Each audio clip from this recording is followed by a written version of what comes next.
أهلا بيكم. تطبيق وايز تطبيق لتحويل الأموال في أكتر من 170 دولة حول العالم برسوم مخفضة في الدفع.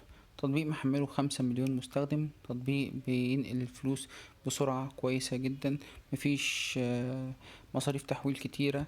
الناس اللي حملت التطبيق أهم حاجة ياخدوا بالهم إنهم ما يجربوش فيز كتيرة أثناء التحويل، لأن لو شك فيك التطبيق فللأسف الشديد بيعمل لك بلوك، وبيخليك يسألك أسئلة زي من أين لك هذا، مصدر الفلوس، هل هي غسيل أموال.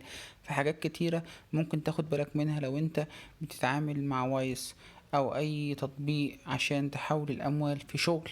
فتحافظ ان انت تبقى فلوسك او انك بترسل من مكان محدد، ما تبعتش من كذا مكان، عشان التطبيق ما يشكش فيك ويبتدي يسألك أسئلة.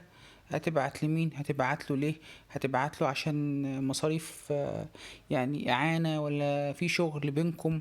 وإيه هو الشغل دوت؟ حاجات كتيرة جدا ممكن تخش فيها انت مالكش فيها اساسا لو التطبيق شك فيك. فلو انت محتاج تطبيق وايز، حاول تبقى معاملتك فيه فير جدا عشان يستمر في تحويل الاموال بصورة امنة جدا. لو ما كنتش عارف التطبيق وعرفته من خلالي، شير ولايك وسبسكرايب. اسيب لك لينك التطبيق في الديسكريبشن.